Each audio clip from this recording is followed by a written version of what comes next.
में देने के लिए। अंशुल जैन जी नमस्ते, बहुत शुक्रिया। और अक्षय पी भागवत आपका भी बहुत बहुत शुक्रिया। दोनों अलग अलग हाउसेस से हैं, बट इन सबका व्यू पॉइंट और इन सबका इंटेलिजेंस और इन सबकी एक ही मन में है कि ठीक है, किसी तरह से हम इंटेलिजेंस शेयर करें, एक ही प्लेटफॉर्म पे आएँ और सबका सबका मंगल, सबका भला हो। इसी नियत के साथ हम कार्यक्रम की शुरुआत करें। अंशुल जैन, जरा जल्दी से बताइएगा आपके इंडेक्स पे क्या रणनीति है और अपने स्टॉक्स पे बैक टू बैक बताइएगा, हमारे क्वेश्चंस का वेट मत कीजिए। नमस्कार डिम्पी जी, नमस्कार अभिषेक जी, नमस्कार सृष्टि जी। देखिए डिम्पी जी, एफआईआई का डेटा उससे स्टार्ट करूंगा। बहुत दिन से हमने उसको देखा नहीं है। अगर देखें तो 1,40,000 कॉन्ट्रैक्ट से 5 लाख के बीच में हम ओवरबॉट की जोन मानते हैं। काफी समय एक्सट्रीम ओवरबॉट जोन के ऊपर चला है। वहां से अगर इंडेक्स की पोजीशनिंग देखें तो अब केवल 1,97,000 कॉन्ट्रैक्ट बचे हैं लॉन्ग। कल तक ये थे, परसों ईओडी तक थे 1,40,000, यानी हम ओवरबॉट की लोअर एंड की जोन पे खड़े थे और इंडेक्स ऑल टाइम हाई पे है। तो अगर यहाँ से एफआईआई डिसाइड करता है कि हमें वापस एक्सट्रीम ओवरबॉट जोन में जाना है, तो फिर 25,200, 25,400 ये टारगेट आराम से आते हुए दिखेंगे। जब तक 24,800 के ऊपर हम सस्टेन कर रहे हैं, मैं किसी भी सूरत में बेरिश नहीं हूँ। मैं बाय ऑन डिप्स की सलाह दूंगा। अगर आपको कहीं भी 24,850 के आसपास मिल जाता है, तो लोएस्ट रिस्क आपकी लॉन्ग एंट्री होगी, केवल 50-60 पॉइंट की रिस्क होगी और ऊपर में कम से कम 450 से 500 पॉइंट की अपसाइड मिलती हुई दिखेगी। पूरी पोजीशन कम होने के बाद भी इंडेक्स में 1.25% का डाउन मूव था, ये मैंने नोटिस कराया था बजट के दिन, और वहां से देखिए हम वापस 25,000 के ऊपर आके खड़े हैं। तो सिमिलर चीज है, किसी भी तरह की डिप 24,850 तक मिलती है तो लॉन्ग की अपॉर्चुनिटी होगी। 25,200 और 25,400 ये दो मेरे टारगेट है।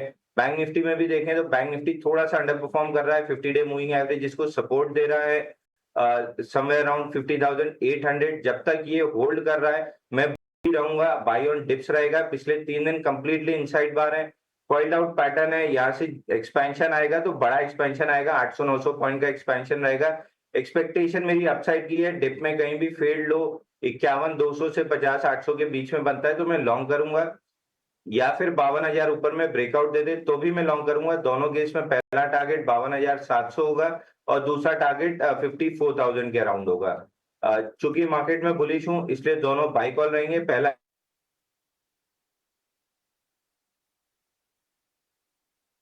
कंप्लीटली जी क्वाइट अंशुल है। जी। ब्रेकआउट मिलता है 2994 के ऊपर तो बड़ा ब्रेकआउट होगा। फिलहाल करंट मार्केट प्राइस से बाय करके चलना चाहिए।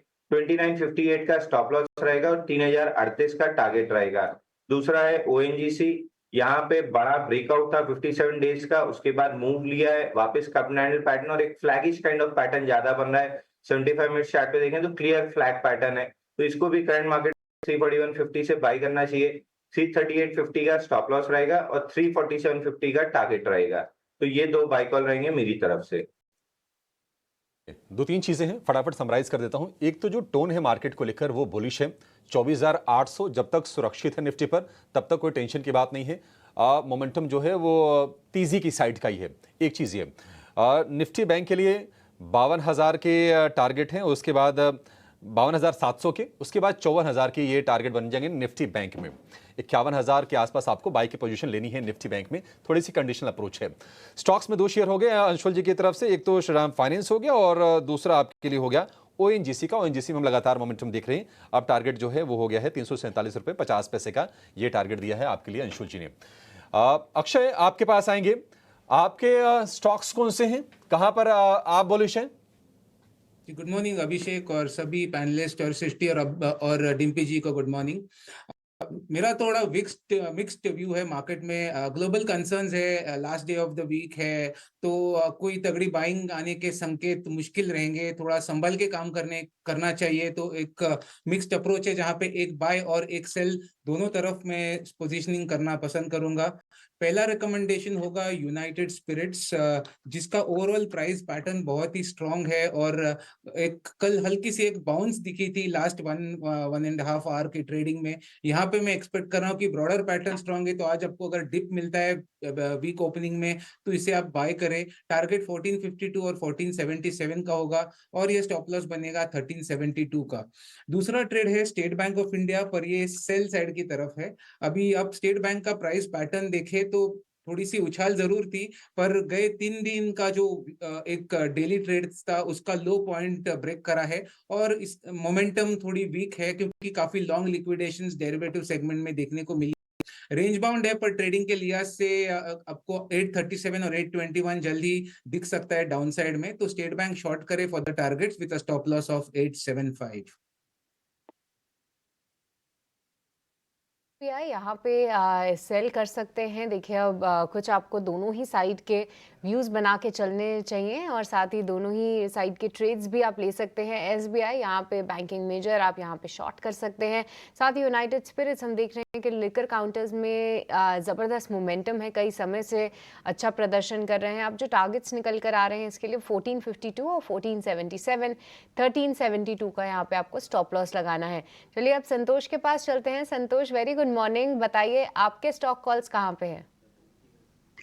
Yes Srishti, good morning and good morning to everyone. So मैं शुरुआत एक मार्केट की फेमस सेइंग के साथ करना चाहूंगा कि market makes the opinion, opinion doesn't make the market. हम ग्लोबल मार्केट्स को देखें तो पहले जब डेटा खराब आते थे और मार्केट चलता था तो हम कहते थे कि मार्केट खुश हो रहा है because of rate cut expectation. अब डेटा खराब आए और मार्केट में सेल ऑफ आया तो एक रिसेशन का या स्लो डाउन का खतरा बढ़ रहा है, तो मार्केट में ये चलता रहता है। यूएस मार्केट में तो कंसर्न है, बट मेजर कंसर्न मुझे लगता है यूरोप मार्केट पे रखना चाहिए। वहां के आप चार्ट देखोगे, डेक्स वगैरह, तो वहाँ मेजर कंसर्न बन रहे हैं।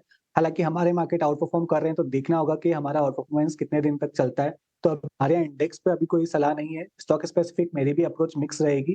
पहला मैं एसईसी के साथ सेल के साथ जाना चाहूंगा। यहाँ पर कल एक छोटे टाइम फ्रेम में एक हेड एंड शोल्डर फॉर्मेशन का ब्रेकडाउन आया है और कल एक ब्रोकरेज डाउनग्रेड भी आया था, तो यहाँ पर सेल करने की सलाह रहेगी। 2380 का टारगेट रहेगा, 2525 का स्टॉप लॉस रहेगा। एक 22 साइड मेरा स्टॉक रहेगा जहां पर रिलेटिव स्ट्रेंथ भी है और शायद न्यूज फ्लो का भी सपोर्ट रहे।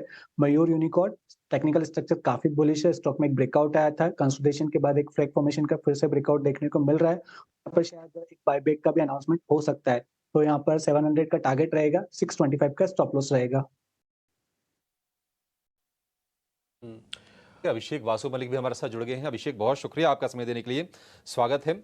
और शुरुआत करेंगे आपसे चर्चा की सिम्फनी के साथ, क्योंकि कंपनी 6 अगस्त को बायबैक को लेकर एक बोर्ड बैठक करने वाली, विचार करेगी उस पर। सिम्फनी आपको कैसा लग रहा है? अभिषेक, ये तो वैसे मॉनसून का प्ले होता है ये शेयर, ये मतलब गर्मियों का, उसके बाद आप बताइए कि क्या करें सिम्फनी में अब? देखिए, सिम्फनी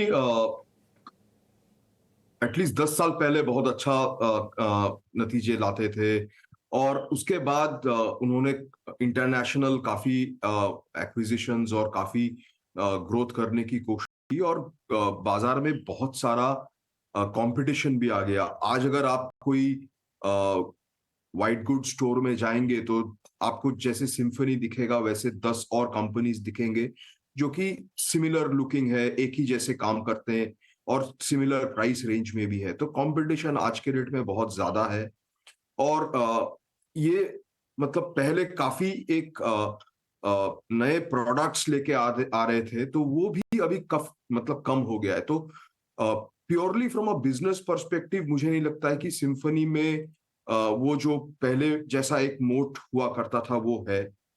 तो लॉन्ग टर्म के लिए मैं सिम्फनी तो उतना खास देखना नहीं चाहूंगा। ठीक है जी, ठीक है, सिम्फनी को लेकर ये व्यू।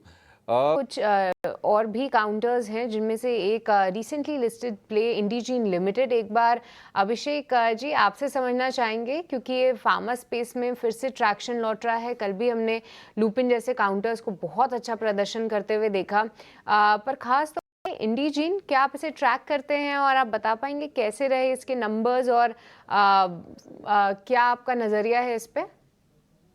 देखिए, मैं इंडीजीन खासकर इसको ट्रैक नहीं करता, बट ओवरऑल फार्मा सेक्टर में काफी तेजी है, काफी अच्छा काम हो रहा है। इंडीजीन का अगर मैं नंबर्स जस्ट देखूं तो नंबर्स उतने अच्छे क्वार्टर ऑन क्वार्टर नहीं आए हैं, हालांकि ईयर ऑन ईयर ग्रोथ काफी अच्छा रहा है। प्रॉफिट्स 68 करोड़ से अभी 88 करोड़ जहां तक मुझे याद है आ गया है।